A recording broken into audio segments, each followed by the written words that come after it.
बिस्मिल्लाहिर्रहमानिर्रहीम। अस्सलाम वालेकुम। कैसे हैं आप सब? मैं हूं सोनिया और आप देख रहे हैं कुकिंग विद सोनी। अल्लाह बरकत दे आपके खानों, आपके रिज़्क, आपके ज़ायकों में और आपको हमेशा अपनी हिफ्ज़ मान में रखे। मेरे प्यारे दोस्तों, आज मैं आप लोगों के साथ मूली की सब्ज़ी विंटर स्पेशल रेसिपी शेयर करने जा रही हूँ। इसमें मैं आपको बताऊँगी कि कैसे मूली की कड़वाहट दूर की जा सकती है और कौन कौन से मसाले ऐड किए जा सकते हैं इसको मज़ीद टेस्टफुल करने के लिए। और साथ साथ इसमें मैं आपको ये भी बताऊंगी कि किस तरह मूली को कट करने से बहुत जल्दी गल जाती है। तो वीडियो स्टार्ट करते हैं अब हम अपनी।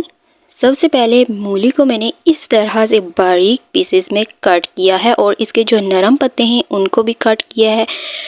और फिर इसके बाद 2 कप पानी ऐड करके तकरीबन 10 मिनट्स के लिए गलने के लिए रख देना है। इसके बाद एक प्यारी सी हांडी लेनी है और इसमें 1.5 टेबल स्पून घी ऐड करना है।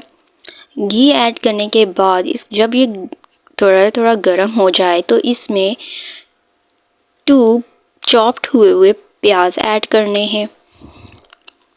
प्याज को तकरीबन 2 to 3 मिनट्स तक कुक करना है। पहले 2 to 3 मिनट्स कुक करने के बाद प्याज में हमने ऐड किया है गार्लिक और जिंजर का पेस्ट ऐड करना है। मेरे प्यारे दोस्तों, इसमें 1 टीस्पून मैंने गार्लिक और जिंजर का पेस्ट ऐड किया है। गार्लिक जिंजर का पेस्ट ऐड करने के बाद इसको ब्राउन होने तक कुक करना है, यानी जब इसका कलर अच्छी तरह से चेंज हो जाए, ब्राउन हो जाए, तो फिर इसमें मैंने ऐड किया है 3 अदद स्मॉल पीसेस में कट किए हुए टमाटर ऐड किए हैं मैंने और साथ में 3 अदद हरी मिर्चें ऐड की हैं।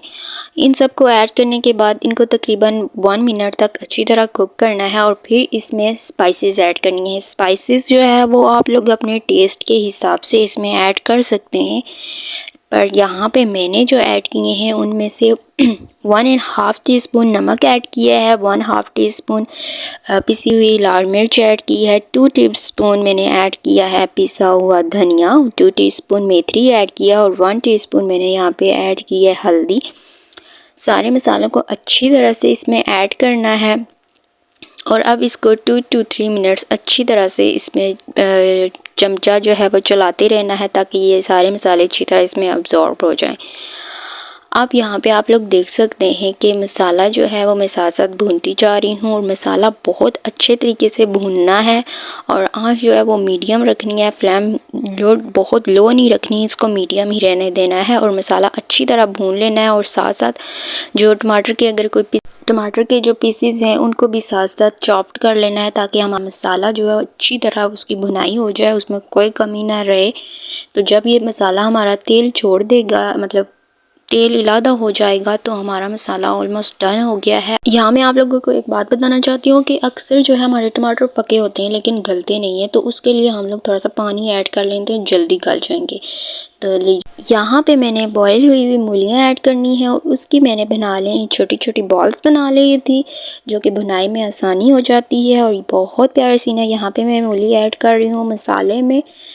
बिस्मिल्लाहिर्रहमानिर्रहीम। देखिए कितनी अच्छी लग रही है यहाँ पे। अब इसकी करनी है बुनाई, तो फ्लेम थोड़ी सी तेज़ कर लेनी है। बुनाई हम लोग हमेशा हाई फ्लेम पे करनी चाहिए, लो फ्लेम पे बुनाई नहीं करनी चाहिए। यहाँ पे आप लोग देख सकते हैं कि मैंने फ्लेम जो है वो हाई कर ली है और मूलियों की बुनाई स्टार्ट कर दी है और मैं आस्ता आस्ता साथ साथ बॉल्स को भी तोड़ती जा रही हूँ ताकि इसकी बुनाई अच्छी से हो जाए।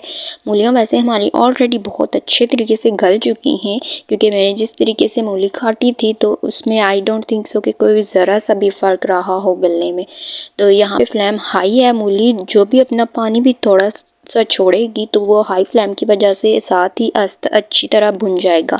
और इसी दौरान मेरे प्यारे दोस्तों, अगर आप इस चैनल पे हैं न्यू तो चैनल को कर दें सब्सक्राइब और वीडियो अच्छी लगी है तो लाइक और एक प्यारा सा कमेंट कर दें और बेल आइकन पे कर दें क्लिक ताकि मेरी हर न्यू वीडियो आपकी तरफ आसानी से पहुंच जाए। तो यहाँ आप लोग देख सकते हैं कि मैंने कितनी अच्छे तरीके से इसकी बुनाई कर रही हूँ और जब तेल इलादा हो जाएगा तो हमारी बुनाई ऑलमोस्ट डन हो जाएगी। बुनाई मैंने तकरीबन 10 मिनट्स तक की है और इससे ज़्यादा मैंने नहीं की। और आप लोग देख सकते हैं यहाँ पे तेल हो गया है इलादा, यानी कि हमारी बुनाई हो गई है ऑलमोस्ट डन, यानी कि हमारी मूलियाँ हो गई हैं रेडी, जो कि बहुत अच्छी लग रही हैं। और यहाँ पे आप हम लोग इसे कर लेंगे डिश आउट और इसकी मैं आप लोगों को फाइनल लुक दिखाती हूँ। यहाँ पे आप लोग देख सकते हैं माशाल्लाह मेरे अल्लाह की शान, उसकी नेमतें, उसकी बरकतें, उसकी फजीलतें जो इसने हमारे खानों, जायकों और हमारे हाथों में रखी हैं। यह है इसकी फाइनल लुक जो कि बहुत अच्छी आ रही है। मैं उम्मीद करती हूँ आपको मेरी आज की ये रेसिपी बहुत पसंद आई होगी। फिर मिलेंगे एक न्यू रेसिपी न्यू वीडियो के साथ। तब तक अपना और अपने घर वालों का बहुत ख्याल रखिएगा। Stay tune. अल्लाह हाफिज़।